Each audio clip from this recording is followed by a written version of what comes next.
واہ کیا جود و کرم ہے شہ برکھا تیرا،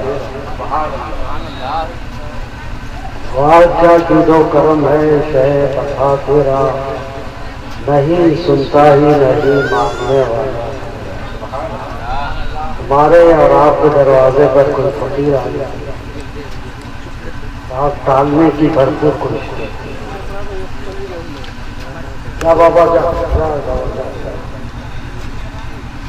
لیکن یہ وہ بارگاہ ہے جس بارگاہ میں ہم لوگ سلام صلاۃ و سلام نظریں پیش کرتے ہیں، وہاں یہ نہیں ہوتا۔ کار کا کیا انداز و طریقہ ہے وہ ہم دیکھتے ہی نہیں، اگر دیکھا کرے تو پھر ہمارے اندر انقلاب، ہم اپنے کمزوروں کی تکلیف کو سمجھ پائے۔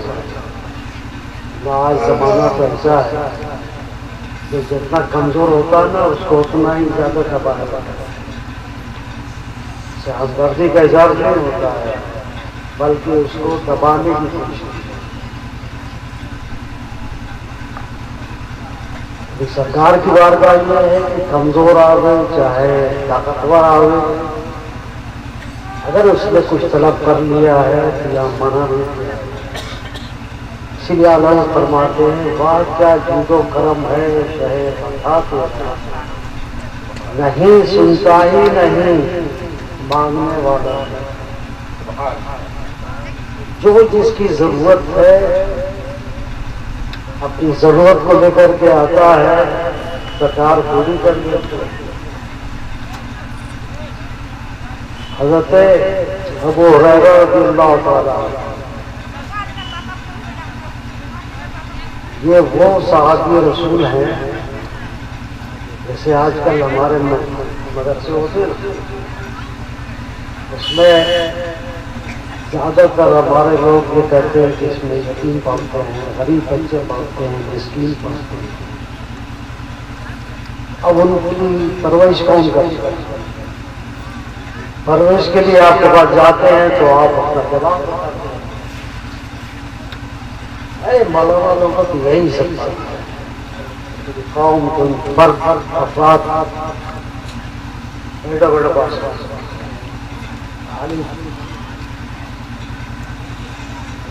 پیسہ لا کر کے جیسے ناطقہ حضرات کو دیتے ہیں اس کو بھی دیتے،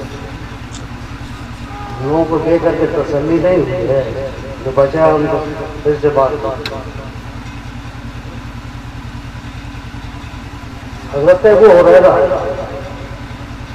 غریب مفلس نادار، سرکار نے پرورش کی ہے، جیسے ہمارے مدارس ہوتے ہیں نا، پرورش ہوتی ہے کہ نہیں ہوتی، کھانا بھی ملتا ہے، پڑھانے کی کتابیں بھی دی جاتی ہیں، پڑھ لو، ایسا نہیں ہے فری دی۔ انہیں سب کاموں کے لیے آپ کے پاس جب ہمارے علماء جاتے ہیں تو آپ ہر دم سمجھائی کریں۔ اگر یہ بہت بڑا احسان کرتے ہیں کہ آپ کے پاس جا کر کے آپ کی زکوٰۃ کے لیے وکیل بنتے ہیں اور آپ کی زکوٰۃ کو مستحق تک پہنچاتے ہیں۔ انہیں اس زمانے میں 52.5 تولے چاندی کا ملکیت کس کے پاس نہیں ہوتی، تلاش کرنا مشکل، مستحق ہے۔ زکوٰۃ کی فریضہ الہی ہے، ایسا مت سمجھو کہ ادھر سے ادھر کر دیں گے تو کام چل جائے گا، کچھ نہیں، زکوٰۃ دینی ہے۔ اللہ نے آپ کو نوازا ہے، دولت آپ کو دی ہے، آپ پر زکوٰۃ پر اللہ کے دینے کے لیے دولت کوئی صاحب سارے کرنے چلے گئے، اللہ کی عنایت کی ہے تو دولت مند بنے۔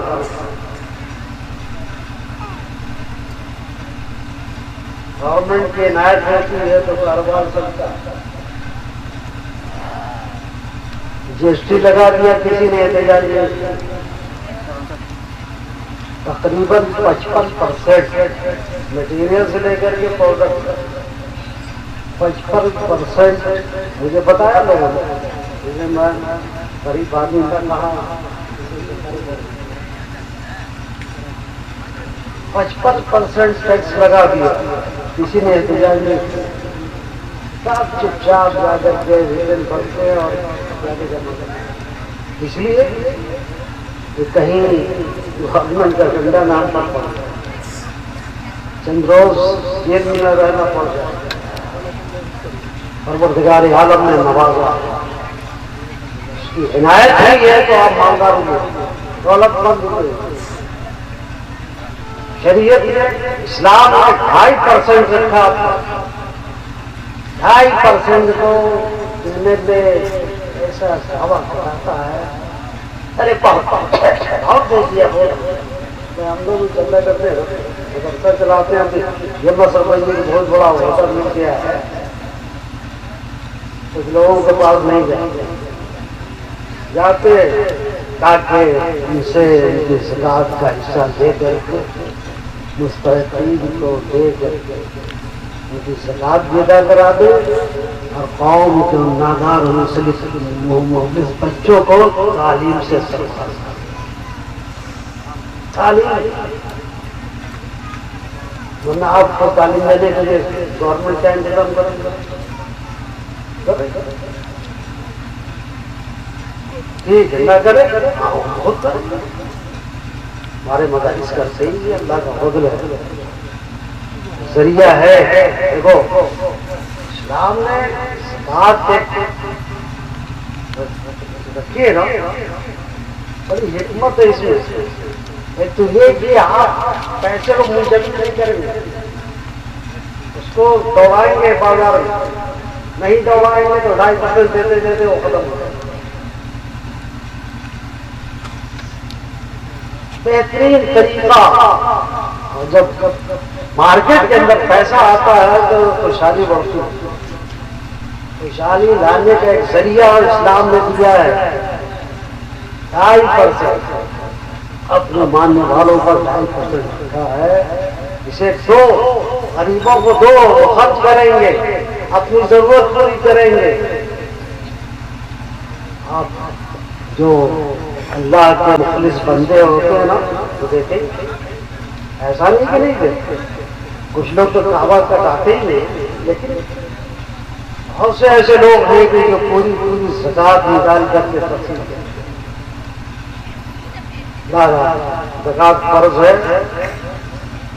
ان فرائض میں ہے کہ اگر ان کی فرضیت کا انکار کرو گے تو کافر ہو جائے۔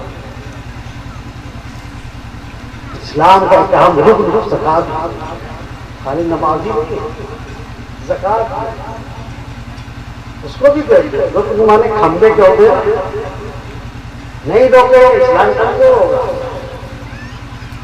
اسلام کی تبلیغ کیسے ہوگی، اس کی اشاعت کیسے ہوگی؟ اس لیے اللہ نے اپنے حبیب کے ذریعے سے ہم لوگوں کو زکات دینے کا شعور ہے، فریضہ ہے، فریضہ الہی ہے۔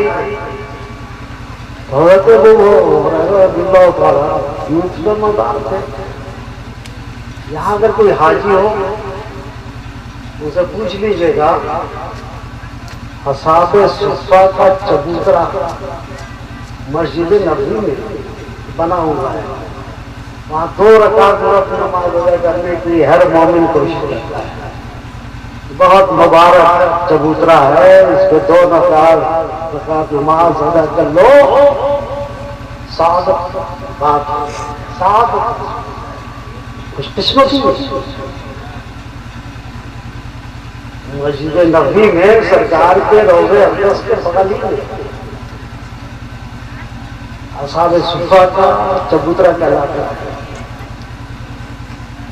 وہ جیسے ہم مدرسے بناتے ہیں نا، اسی طریقے سے سرکار نے اس چبوترے پر مفسر و نادار صحابہ کو دین کی تعلیم کی، وہی سنت رسول ہے جو آج مکان کی شکل میں ہمارے سامنے مدرسے کی صورت و شکل میں آتا ہے۔ اس کا ایک فرق ہے حضرت ابو ہریرہ، یہ سرکار کی آدمی سنتے تھے کلمات خیر سنتے تھے تو بھول جائے گا. تکلیف ہوئی کہ میں سرکار کی کلمات خیر سنتا ہوں بھول جاتا ہوں. گئے سرکار کے پاس, یا رسول اللہ آپ کے کلمات خیر میں سنتا ہوں تو بھول جاتا ہوں, میرا علاج کر. علاج کرانے کے لیے تو سرکار نے یہ نہیں فرمایا کہ کسی حکیم کے پاس چلے جاؤ, ڈاکٹر کے پاس چلے جاؤ. میں کوئی ڈاکٹر ہوں تمہارا مرض دور کروں. نسیان بھی ایک مرض ہوتا ہے, بھولنے کا مرض ہوتا بھی نہیں ہوتا. وہ بڑھاپے میں آپ لوگ جاؤ گے نا تو جاؤ تو یہ مرض پیدا ہوتا رہے گا. کل کی بات یاد نہیں رہے گی, پرسوں کی بات یاد نہیں رہے گی, بھولنے کی یاد. اسے نسیان کا مرض کہتے ہیں, بھولنے کا مرض کہتے ہیں. تو سرکار نے واپس نہیں کیا, ایک ضرورت مند آیا, حضرت ابو ہریرہ ضرورت مند ہے نا, علاج کرانے کے لیے آئے. آپ کے گھر علاج آئے تو آپ نہیں کہو میں ڈاکٹر تھوڑے, بزنس مین ہوں, کچھ اس کے گرو سے معلوم کر لو, یا جاؤ کسی حکیم کے پاس مشورہ دو کہ ڈاکٹر کے پاس جاؤ, وہ اس کا لکھ دے گا, وہی گوڑ پوچھ کر کے کھاتے پیتے رہ گئے. سرکار کی یہاں یہی بات ہے کہ یہاں نہیں ہے, جس ضرورت کے لیے آگے پورا کر دیا جائے. سرکار نے فرمایا کہ اپنی چادر کو پھیلا, چادر کو پھیلا. ارے میں یہ تقریر کروں کہ تمہارا نظرانہ ہے.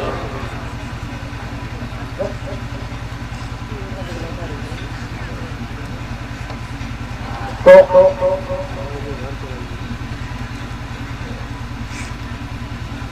چادر پھیلا دی اسے, ابو دیا چادر پھیلا, چادر پھیلا. تو حضرت ابو ہریرہ نے دیکھا کہ چادر پھیلی ہوئی ہے اور سرکار اپنے دونوں خالی ہاتھوں سے ایسی لب سے ایسی ڈال دی, 3 مرتبہ ڈالا. اس کے بعد فرمایا کہ اے ہریرہ چادر لپیٹو, لپیٹ کر کے سینے سے لگا دو. علاج ہو گیا. سینے سے لگاتے ہی جتنی کمیاں تھی سب دور ہو گئی. خود ابو ہریرہ فرماتے ہیں جب میں نے لگایا تو اس کے بعد جو بھی کمی خیر سرکار کا میں سنتا تھا, بولتا نہیں. یہی وجہ ہے کہ جتنی احادیث ابو ہریرہ رضی اللہ تعالیٰ سے مرضی ہیں کسی اور سے علاج کر دیا.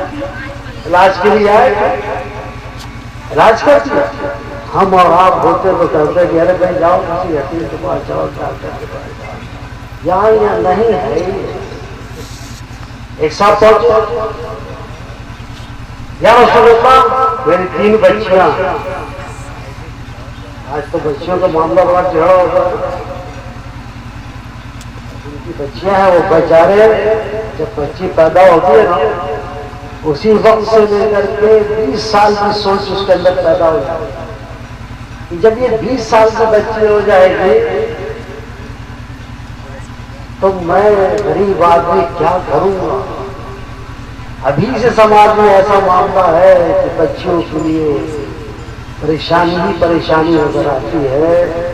20 سال کے بعد میں کیا کروں گا, کس زمین کو بیچوں گا, رہنے کو بیچوں گا, اپنی جھوپڑی کو بیچوں گا, کس کو بیچوں گا, ہے کہ نہیں یہ معاملہ بتاؤ.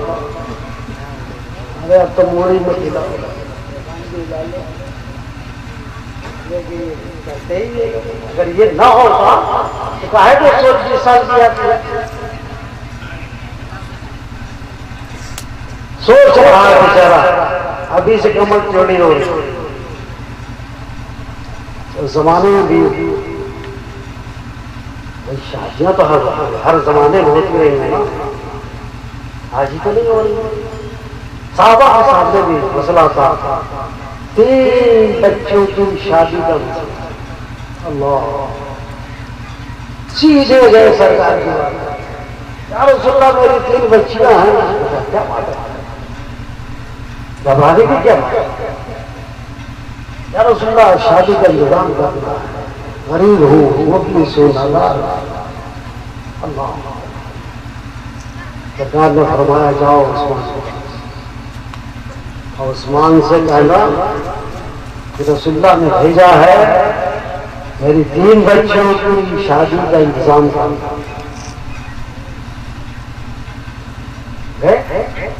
سرکار بھیجے تو نہیں گئے، لیکن وہاں ایک عجیب و غریب معاملہ سامنے آیا، ہمت نہیں پڑی۔ معاملہ کیا تھا؟ حضرت عثمان غنی رضی اللہ عنہ کوئی غریب آدمی نہیں تھے۔ چلو آج جیسے ادانی اور امبانی کا نام مشہور ہے نا، مکہ مکرمہ کے امیروں میں ایک حضرت عثمان غنی، ساری دولت اسلام پر خرچ ہوئی، اسلام کی اشاعت میں خرچ ہوئی۔ آج ہم اسلام کی اشاعت میں کچھ خرچ کر دیتے ہیں تو میں نے یہ کیا، میں نے وہ کیا۔ ارے اللہ نے دیا تھا تو کیا جی، اللہ نے دیا تو اس کے دین کی خدمت کر رہا دکھاؤں گا، کرنا ہی چاہیے۔ دین کی خدمت کرو گے اللہ تمہیں نوازتا ہے، دین کی خدمت سے کمی نہیں آتی۔ دین کی جتنی خدمت کرو گے اللہ تبارک و تعالیٰ تمہیں نوازتا ہے، جب کی ہدایت استعمال کرو تو صحیح۔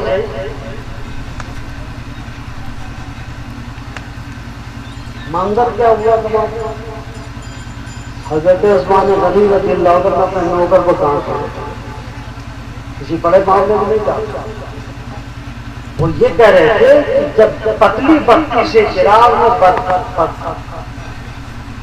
پتلی ہوتی تب بھی ہمارا کام چل سکتا تھا، یہ موٹی بتی تم نے کیوں جلائی؟ موٹی بتی جلے گی تو تیل زیادہ نہیں جلے گا۔ ارے بولو تو بول رہا ہوں، چندہ تھوڑی مانگ رہا ہوں کہ چندہ ڈرتے ہیں کہ چندہ نہ مانگنا ہے، کام نہیں چندہ نہیں۔ ارے ہم چندہ مان کر کے آپ ہی کے بچوں کو آپ سے نہیں لیں گے تو کس سے لیں گے؟ وہ بھی کسی لیں گے؟ آپ کا بچہ مسجد میں آیا ہے، اس میں جو خرچ ہوگا وہ آپ سے نہیں مانگیں گے تو کس سے مانگیں گے؟ جیسے بھی یہاں پر چل جانے کی بات نہیں، موقع آئے گا تو دیکھا جائے گا۔ تو اب بتاؤ کہ جو اپنی ضرورت لے کر کے کسی کے پاس جائے اور وہ اتنے سے بات پر ڈانٹ رہا ہو، تھوڑا سا تیل زیادہ نہیں جلتا، جو نہیں کہ صاحب 1 کلو زیادہ جل جاتا، تھوڑا سا جلتا جائے۔ موٹی بتی ہے پتلی بتی، فرما رہے ہیں کہ جب پتلی بتی سے ہمارا کام جل سکتا تھا تو تم نے موٹی بتی چراغ میں کیوں لگائی؟ اب وہ ضرورت والے کی ہمت پڑے گی اسے کہنے کا چیز ہے۔ ہم لوگ بھی موڈ دیکھتے ہیں شیخ صاحب کا موڈ ٹھیک ہے کہ نہیں ٹھیک ہے۔ یہ تو شیخ لوگ ایسے ہوتے ہیں کہ موڈ ٹھیک نہیں ہوتا نا تو کچھ ہی وہ کہتا ہے، کچھ بھی منہ سے نکال یہ کرتے ہیں، تو موڈ دیکھا جاتا ہے۔ جب موڈ ٹھیک ہوتا ہے تو اپنی ضرورت بتایا جاتا ہے کہ ہماری یہ ضرورت ہے، ہمارے مدرسے کی یہ ضرورت ہے، آپ اس میں تعاون کر دیجیے، تو تعاون کر دیتے ہیں۔ اور جب موڈ خراب ہوتا نا تو نہیں، تو یہ ضرورت مند ہے۔ دیکھا ایک چھوٹی سی بات پر موٹی اور پتلی بتی پر ڈانٹ رہا تو میری کیا ضرورت؟ ان کی شادی، بچیوں کی شادی کا جواب کرا، واپس چلے نہیں۔ پھر دوسرے رسول اللہ کی بارگاہ حاضر ہوئے، یا رسول اللہ میری یہ ضرورت ہے، سنو میری بات، اور اس سے سبق حاصل کرنا ہوگا، اس لیے میں اس واقعے کو سنا رہا ہوں۔ آج ہم پتہ نہیں کیا کر ڈالتے ہیں، ہر شادی میں 20-25 ہزار کا پٹاخہ چلاتے ہیں، یہی 20-25 ہزار بچا کر کے کسی غریب بچی کی شادی کراتے ہیں، خوش ہوتا کہ نہیں ہوتا؟ ماحول تو ٹھیک ہوتا کہ نہیں ہوتا؟ نہیں ہم اس نے پٹاخے پھوڑے ہم تم سے کیا کریں؟ ہماری مونگی تو موچ بہت موٹی ہے، یہ دیکھتے تم اپنی دولت آگ لگاتے ہو پٹاخہ چھوڑ کر. دولت یہی تھوڑی ہے کہ 5,000 کا گڈی لے لو اس میں آگ لگاؤ، 5,000 کا پٹاخہ جوڑو آگ لگا دو وہی دو اور 6 سال سے نہیں ہوتا ہماری قوم کو کہ ہم آگ لگا رہے ہیں. جس سے ہم ایک غریب بچے کی شادی کر سکتے تھے اس میں ہم نے آگ لگائی. نہیں ابھی تو معاشرے میں گندگی پھیل رہی ہے. معاشرہ چاہتے ہو نا پہلے اس حالت کو بدلو تب اصلاح کے معاشرے کی کر سکتے ہو. اپنے ذہن کو بدلو، اپنی سوچ کو بدلو، رسول اللہ کے نقش قدم کو سامنے رکھو، صحابہ کے کردار کو سامنے رکھو، تب معاشرہ اچھا چلے. خالی لکھنے سے تو نہیں ہوتا ہے. اصلاح معاشرہ کانفرنس صاحب نے لکھ دیا اتنا بڑا بڑا بیچ لگا کر کے چل گئے. سوچ کو بدلو، سمجھ کو بدلو، کردار کو بدلو، معاشرے کی ضرورت کو سمجھو تب معاشرہ ایسے تھوڑی بدلتا. ہاں دے دیا گیا معاشرہ کانفرنس.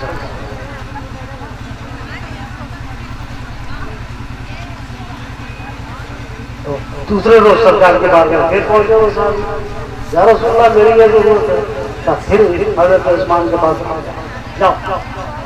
آج جب گئے تو آج بھی ڈکائی ہو گئی، آج بھی ہمت نہیں پڑی. اس بات پر رہے تھے سبزی منگائی تھی حضرت عثمان غنی نے. کچھ لوگوں کو بات اچھی نہیں لگ رہی ہے اس لیے منہ پھیر کر کے پیچھے دیا.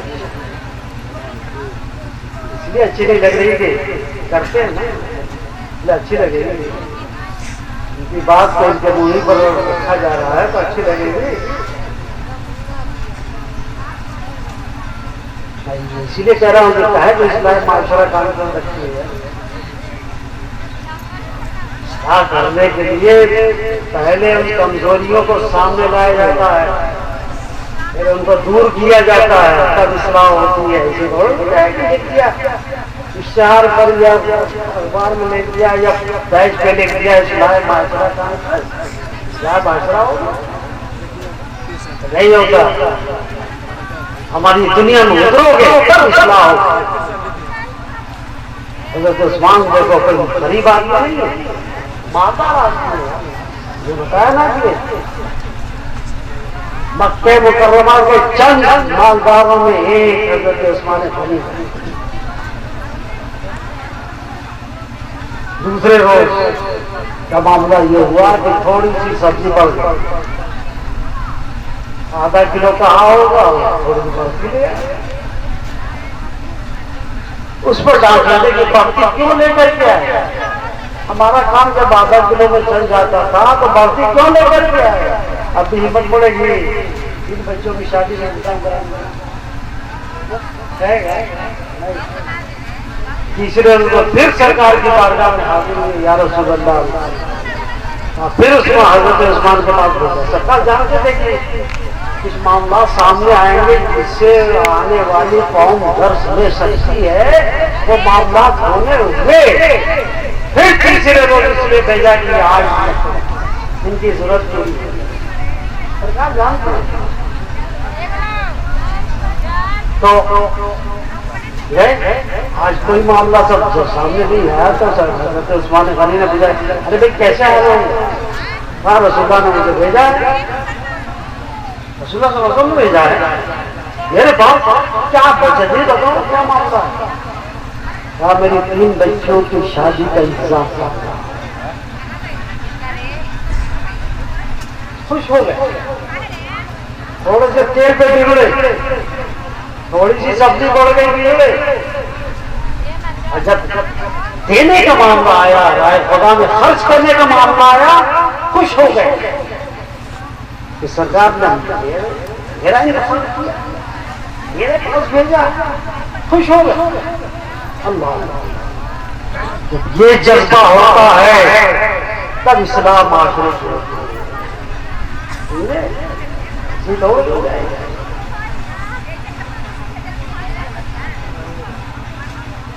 فلاں غلام کو غلام یہاں ہو، 3 اونٹ لے کر کے آؤ، اور تینوں اونٹ پر شادی کی جتنی ضرورت ہے سب 3 بچے کی شادی ہے، 3 اونٹ سامان بھر دیے گئے۔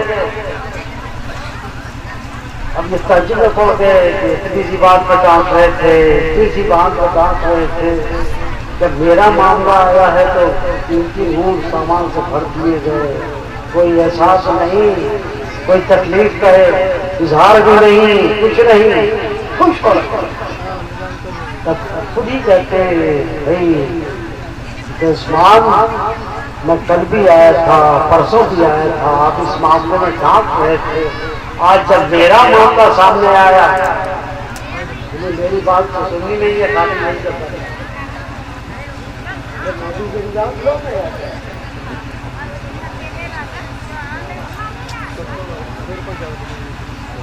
تو میری طرف دیکھو گے، تھوڑی سی بات کرنی ہے تو آپ کے معاشرے ہی کا مسئلہ، آپ کے معاشرے میں بچوں کی شادی کا معاملہ کتنا ٹیڑھا ہوتا جا رہا ہے، ہو گیا ٹیڑھا کر دیا گیا، کوئی بات نہیں ہے، سیدھی سادھی شادی ہو جاتی، جاؤ نہیں شادی میں کروں گا تو میں سونے کی انگوٹھی دوں گا، سونے کی چین دوں گا، یہ نہ ہوگا۔ مرد کے لیے جانتا نہیں، مسئلہ ہی نہیں جانتا، مسلمان ہے، مسئلہ ہی نہیں جانتا کہ سونا پہننا جائز ہے کہ حرام۔ مانگ رہا میں یہ لوں گا تو بھیک مانگ رہا ہے، بھیک میں حرام مانگ رہا ہے، پہننے گا اتنی دیر تک تیری انگلی میں انگوٹھی رہے گی سونے کی، گناہگار ہوتا رہے، گناہ تیرے سر پہ سب چلتا رہے، بہت سے گناہ تو ہیں انگلی اور اضافہ، خوش ہو گیا سونے کی انگوٹھی مل گئی۔ جن لوگوں کے انگلی میں سونے کی انگوٹھی اور فوراً نکال دیں تب معاشرہ سمجھے، اور کبھی بھی مانگ رشوت ہوتی ہے، رشوت لینا دینا دونوں آرام ہے،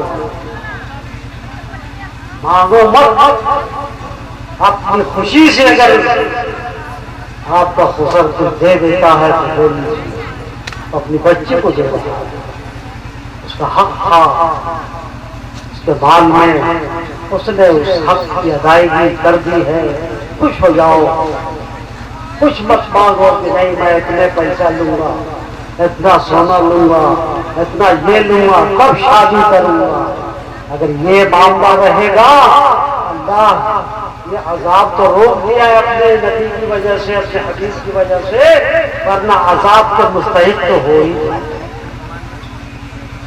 آج نہیں، کل قیامت تم نے کیوں حرام کام کیا؟ یہ میرے دوست صحابہ کے کردار کو دیکھو، ان کے معاملات کو دیکھو، سرکار نے بھیجا ان کو، حضرت عثمان غنی خوش ہو گئے، 3 اور سامان کے لاد دیے،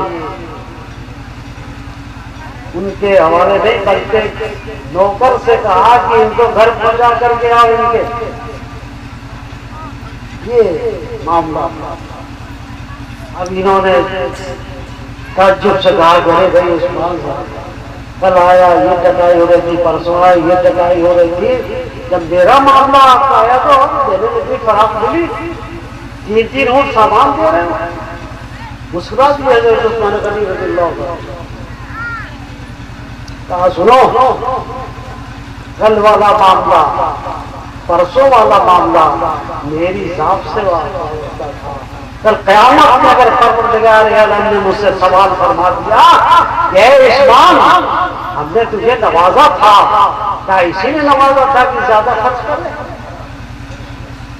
یہ زیادہ خرچ کر لیں تو میں کیا جواب دوں گا؟ اس لیے میں اپنے غلام کو تنبیہ کر رہا تھا. اور یہ تو اللہ سے لینے کا معاملہ ہے، لینے کی کوتاہی کیوں کریں گے؟ جتنا بھی اللہ کی راہ میں خرچ کرو گے اللہ تعالیٰ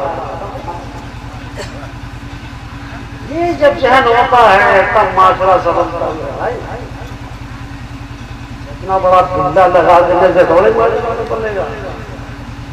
پہلے وہ خود اپنے کو سوالے جو دلہ بھی لگائے ہوں میرے بھائی جو بھاؤ سے لگائے ہوئے ہیں، خود پہلے اپنے کو سوالے وقت پہ نماز ادا کرتے ہیں، زکات دیتے کہ نہیں دیتے، ماں باپ کی خدمت کرتے ہیں کہ نہیں کرتے، وہ اسی کا حق ادا کرتے ہیں کہ نہیں. اسی سے معاشرہ بنے گا نا. اور اس کی ضرورت ہے کہ ہماری مدد کی جائے. اور آپ خراٹے دے رہے ہو، تڑپ رہا بیچارہ پڑوسی بیماری کی وجہ سے، بھوک کی وجہ سے. میرے آقا فرماتے ہیں وہ مومن نہیں ہے جو پیٹ بھر کر کے کھا کر کے سوئے اور اس کا پڑوسی بھوکا رہے. اس کو دور کرو گے تب معاشرہ چلے گا، اصلاح ہوگی. میرے بھائی اپنی اصلاح کرنے کے لیے سنت رسول کو اپنانا ہوگا، طریقہ مصطفیٰ کو دینا ہوگا. اسی لیے کسی شاعر نے کہا ہے طریقے مصطفیٰ کو چھوڑتا ہے مجھے بربادی. یہ تو ایسا وقت ہے ہم کیا ہم کو ایسے 2:45 بجے تک اٹھایا ہے. ہم کچھ کر سکتے ہیں؟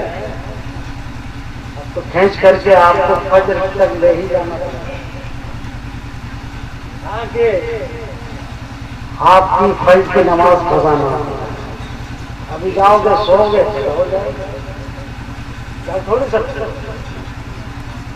یہ تو آپ کی روایت بن چکی ہے، اس لیے کچھ تو بیان کرنا ہی پڑے گا.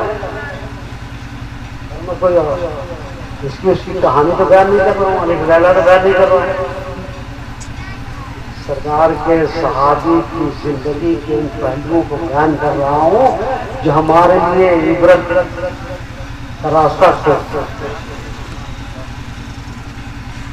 تو حضرت عثمان غنی نے کیا فرمایا؟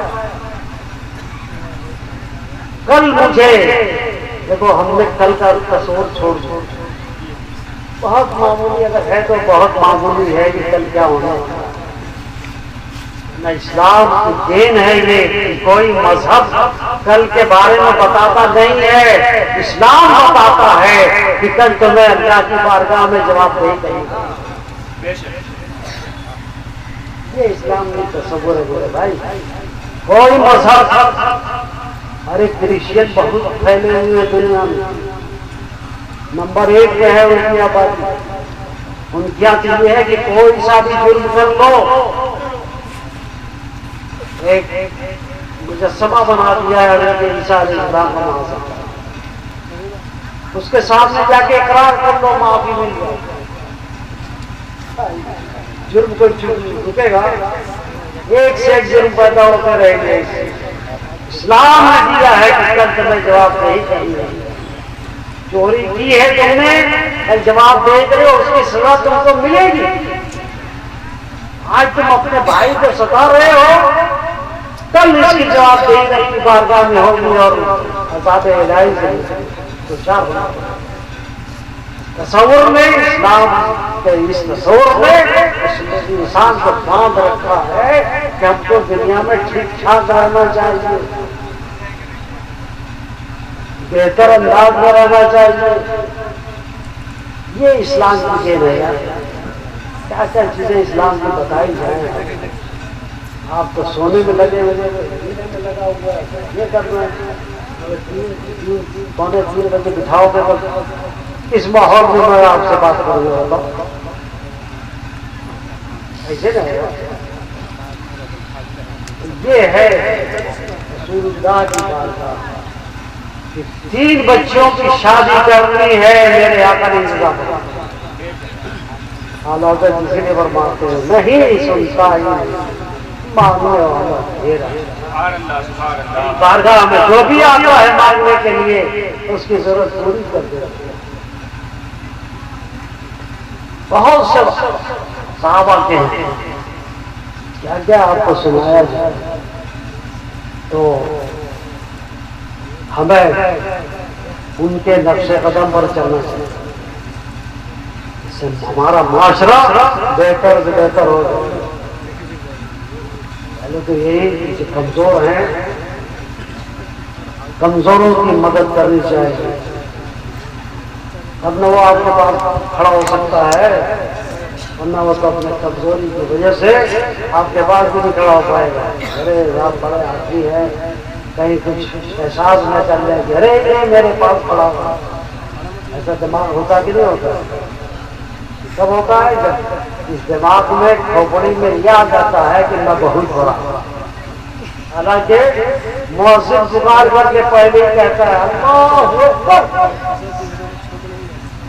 اس پہ آپ نے بھی کبھی غور کیا؟ پہلے ہی جھٹکے میں مارتا ہے ہتھوڑا، دماغ سے میں کو نکال پھینکنے کے لیے کہتا ہے کہ نکالو۔ بڑا اپنے کو سوچ رہا ہے، بڑا تو سب سے اچھا ہے، اس میں تجھے پیدا کیا ہے، وہ سب سے بڑا ہے۔ پہلی آواز ہوتی کہ نہیں مسجد کی طرف؟ نماز پڑھا کرنا جو دے نمازی خود ہی آپ بھی تو کہتے ہو یار اللہ کان پکڑ کر کے اللہ اللہ تو ہی سب سے بڑا۔ نماز اگر آپ شروع کرتے ہو پہلا کلمہ کیا ہے؟ اللہ اکبر، کان پکڑتے ہو، ساری برائیوں سے میں توبہ کرتا ہوں، کان پکڑ کر کے توبہ کرائی جاتی ہے، اس تک بیٹھک کرائی جاتی ہے، کہیں کہیں کچھ اور کرایا جاتا ہے۔ نماز میں آ کے کھڑے ہو گئے، آپ نے کہا اللہ اکبر، کان پکڑ کے مولا تو سب سے بڑا ہے، میں غلطی پر تھا، میری سوچ غلط تھی کہ میں اپنے کو بڑا سمجھ رہا تھا، نہیں تو سب سے بڑا ہے، میری بات کرنا۔ کان پکڑتا ہی نہیں کرتا، ہم تک ہاتھ لے جاتے ہیں۔ نماز پڑھو میرے بھائی، نماز بہت اہم فریضہ ہے، نماز پڑھو گے اس تصور سے اگر پڑھو تو نماز کا لطف آئے گا۔ اللہ نے ہمیں کیا کیا تعلیم عطا فرمائی ہے اس میں۔ نماز، ہر آدمی کامیابی چاہتا ہے، چاہتا کہ نہیں چاہتا؟ بولو کون نہیں چاہتا؟ ہاتھ اٹھا، کوئی نہیں اٹھا، سب کامیابی چاہتا ہے۔ مسجد نے کیا کہا؟ حی علی الفلاح، کہاں بلا رہا؟ کامیابی کے راستے کو بلا رہا، آ جاؤ، نماز تمہیں کامیاب کرے گی۔ حی علی الصلاح، نماز کے لیے آؤ، جو کامیابی عطا کرتی ہے۔ کامیابی تم چاہتے ہو، اب سر بلندی چاہتے ہو، اعلیٰ مقام چاہتے ہو تو آ جاؤ نماز میں، آ جاؤ آ جاؤ آ جاؤ آ جاؤ، حاصل ہو جائے کامیابی ہے۔ اور ہم لوگ دوستوں سے باتیں کرتے رہتے، نماز ختم ہو گئی، دوست سے بات نہیں ختم، ارے دوست بہت زمانے میں ملا ہے، دوست کے لیے نماز قربان کر دیا۔ اچھا کیا، گھوڑے عذاب پہ پڑیں گے تب پتہ چلے گا کہ ہم نے غلطی کی تھی کیا کیا۔ جی نماز چھوڑنے کا سنو، دنیا میں بھی ہم کو سبق مل رہا ہے، جو پریشانیاں آ رہی ہیں، مصیبتیں آ رہی ہیں، حالات نازک ہو رہے ہیں، تباہیوں کے دروازے کھولے جا رہے ہیں، سب ہماری بدعمالیوں کا نتیجہ ہے۔ قرآن فرماتا ہے مصیبت کیسے بتائی تھی بھائی آپ کو ان کثیر، یہ جتنا مصیبتیں پہنچی ہیں تمہارے کرتوتوں کا نتیجہ ہے۔ ہر شخص اپنے کرتوت کو دیکھ لے، اپنے کام کو دیکھ لے، اپنے انداز کو دیکھ لے، اپنے طریقوں کو دیکھ لے کہ ہم کیا کر رہے ہیں، ہم کیا نہیں کر رہے ہیں، ہم کیا کر رہے ہیں۔ تو یہ سزائیں دنیا میں بھی مل رہی ہیں، قبر میں بھی ملے گی۔ ایسا نہیں کہ قبر میں چھوٹ جاؤ، نماز چھوڑ دی سنو، ایک وقت کی نماز چھوڑی آپ نے، سنو میرے بھائی، نماز نہیں پڑھتے وہ ایک وقت کو پہلے پسند ہوتے، ایک وقت کی نماز چھوڑی آپ نے، جان بوجھ کر کے چھوڑی۔ سرکار فرماتے ہیں کہ ایک عذاب کا سانپ قبر میں مسلط کر دیا جائے گا، جس کے ناخن 70 گز کے ہوں گے، وہ اس مردے کو مارے گا، مردہ 70 گز زمین میں دھنس جائے گا، پھر نکالے گا، پھر مارے گا، پھر نکالے گا، پھر مارے گا۔ جتنے وقت کی وہ نماز تھی نا، ہر وقت ہر نماز کا وقت مقرر ہے کہ نہیں، یہاں سے یہاں تک کا معاملہ اس انداز سے قبر کا گزرے گا، ایک نماز چھوڑ جائے، اور جس نے صدی کھا گئی ہے تو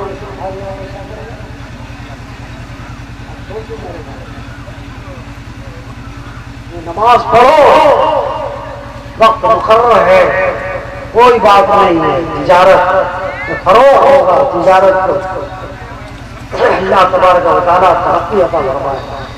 مت سوچو کہ صاحب جہاز چلا جائے گا، اس درجان میں جہاز چلا جائے گا، نقصان ہو جائے گا، ابھی اللہ کے لیے جائے گا تو نقصان کرے گا، نقصان ہو نفع تو اللہ دے۔ تو نماز پڑھو بھائی، نماز پڑھو، معاشرے کو بہتر بنانے کی کوشش کرو۔ نماز پڑھو گے ذہن صاف ہوگا، دل نرم ہوگا، دوسروں کا درد سمجھنے کی طاقت آئے گی، نماز یہ عطا کرتا ہے۔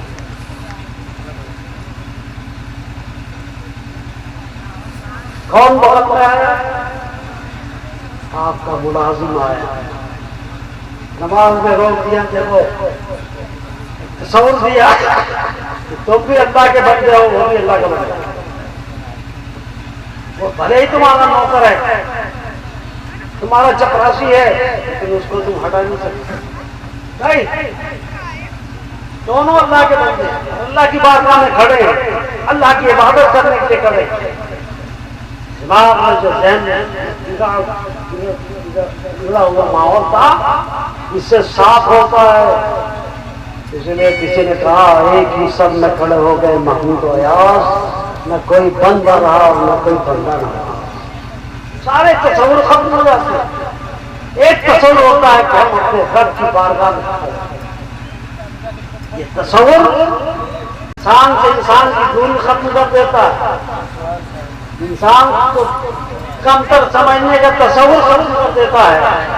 نماز دے رہی ہے، ایسا سبق پڑھا رہی ہے اور اس کو چھوڑے پڑے، نماز پڑھو میرے بھائی، وقت پہ پڑھو، وقت کی پابندی کرو۔ دیکھو وقت کی اہمیت اتنی ہے کہ تم ساری جائیداد خرچ کر دو، ایک لمحہ جو گزر گیا نا واپس نہیں لا سکتے، ساری جائیداد گھر بیچ ڈالو، سب کچھ کر دو، اس کو ایک لمحے کو واپس لانے کے لیے کچھ نہیں کر سکتے۔ اس لیے اے میرے بھائی، اے میرے نوجوانوں، بھائی تو کر رہے ہو، اکیلیاں کر رہے ہو، ہم اپنا پسندہ باہر ہے تمہیں سمجھانے کے لیے پڑھتے ہو گیا، مسئلہ نیچے جگہ نہیں ہے، آپ مت بولیے، ہم سب سمجھتے ہیں، دیکھتے رہتے ہیں، اسی لیے مسجد میں کون کیا کرے تاکہ ہم اس کی اصلاح کر سکیں، وہ اصلاح معاشرہ کانفرنس کر سکیں، اس کا حق ادا کیسے ہو، ہم اس کو سمجھائیں گے۔ تو نماز ہماری دوری کو ختم کر دے، ایک شخص ہے جسے بول چال نہیں ہے، اس کو بھی آپ نہیں ہٹا سکتے، ارے نہیں جاؤ باہر نکل دے، اللہ کا گھر ہے، اس میں تو سب اللہ کے بندے ہیں، ایک بندے ہونے کا تصور لے کر کے مسجد میں آتا ہے، نماز پڑھتا ہے، رکوع کرتا ہے، سجدہ کرتا ہے، قیام کرتا ہے، سجود کرتا ہے، سب کچھ کرتا ہے جو شریعت نے بتایا ہے۔ اس لیے نماز پڑھو، نماز ماحول کو بہتر بناتی ہے، نماز آپ کے دل و دماغ کو صاف کرتی، صاف ستھرا کرتی، خرابیاں دور کرتی ہے۔ اس لیے نماز پڑھو، اللہ تعالی ہم سب کو نماز کی توفیق عطا فرمائے۔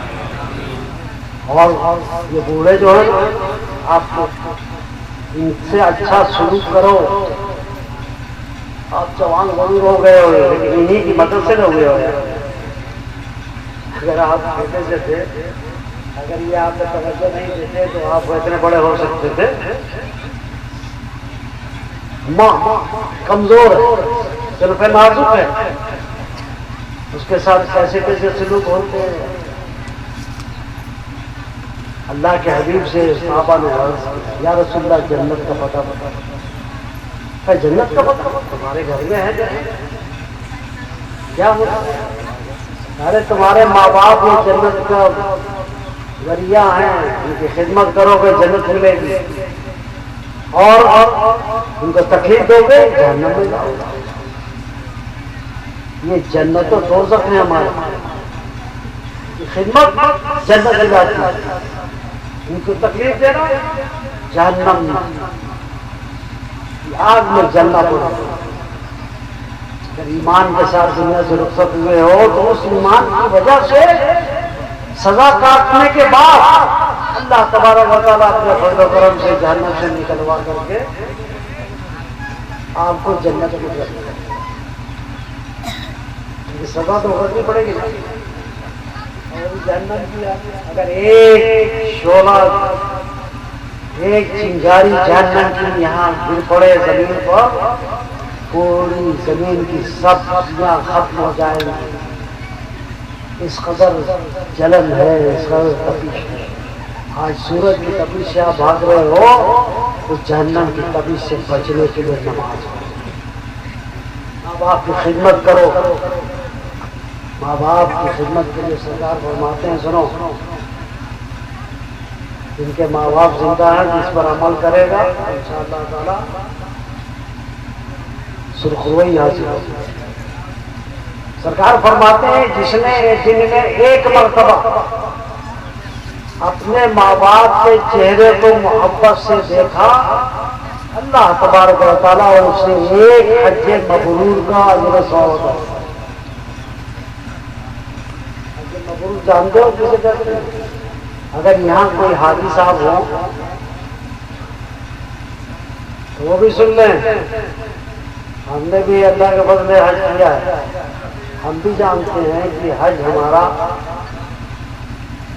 امید ہے کہ اللہ نے قبول کر دیا ہوگا، امید ہے، یقین کے ساتھ ہم کہہ نہیں سکتے، لیکن جس کے لیے سرکار فرما دے اس کے لیے تو یقین نہیں ہے۔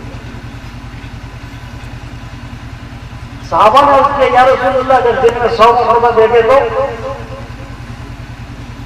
صحابہ کی خواہش دیکھو یار، ہمیں ایسا موقع ملے تو خاموش رہیں گے۔ صحابہ نے 100 مرتبہ، اجر و ثواب کا معاملہ ہے نا، اجر زیادہ سے زیادہ حاصل کرنے کے لیے سوال کر دیں۔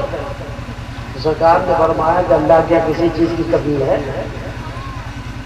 اس کی قدرت کاملہ ہے، جتنے بھی حج مبرور کا دینا چاہے گا 100 مرتبہ تم نے دیکھا محبت سے 100 حج مبرور کا۔ ہم ایک حج کر کے یہ نہیں کہہ سکتے کہ ہمارا حج مبرور ہوا، مبرور ہوا، وہی جو مقبول ہوتا ہے نا اسے حج مبرور کہتے ہیں۔ ہم نہیں کہہ سکتے، اس لیے اسے اللہ کی رحمت سے لا تقنطوا من رحمت اللہ پر عمل کرتے ہوئے یہ سوچتے ہیں کہ اللہ نے کر دیا ہوگا، امید ہے اس کی ذات سے کہ اسے قبول کر دیا ہوگا۔ لیکن سرکار فرماتے ہیں کہ ماں باپ کے چہرے کو محبت سے اگر کسی نے دیکھا اسے ایک حج مبرور کا اجر و ثواب ایک مرتبہ دیکھنے پر ملے گا، اگر 100 مرتبہ دیکھا ہے تو 100 حج مبرور کا اجر و ثواب ملے گا۔ کتنا اجر و ثواب عطا کرنے والے ماں باپ ہیں۔ محبت سے ان کی خدمت کرو، محبت سے ان کی تکلیف دور کرو، محبت سے ان سے گفتگو کرو، نرم گفتگو کرو، دل کو ان کے سنبھالے رہو، ٹوٹے نہ پاؤ۔ میں جانتے ہو ماں باپ کی بدعا نبی کی بدعا کا سبب جی یہ بھی ہے، اس لیے ماں باپ سے بدعا مت لیا کرو میرے بھائی، ان کی خدمت کرو۔ تم 6 مہینے کے تھے، کڑاکے کا جھاڑا پڑ رہا تھا، تم نے بستر پر پیشاب کیا، ماں نے اپنی سینے کی گرمی سے تمہیں زندہ رکھا ہے اور خود تمہارے پیش پہ پیشاب کا لیٹ گئی۔ لیٹتی کہ نہیں لیٹتی؟ تم لیٹو گے؟ کوئی لیٹتا ہے پیشاب پر؟ ماں سے آپ نظر انداز کر دیتے ہو۔ اگر بوڑھی ہو گئی تو پھر تو کیا کرنا، بڑھیا بڑھیا بھائی عزت کرو، اسلام عزت سکھا رہا ہے، عزت کرو، عزت کرو گے تمہاری بھی عزت ہو جائے گا۔ اللہ تعالیٰ ہم سب کو اس کی توفیق عطا فرمائے۔ بہت ہو گیا ہے، فجر کا وقت قریب ہو گیا ہوگا، 4 بجے یہاں سے چلے گا، ہماری جانتا ہے 20 منٹ باقی ہے۔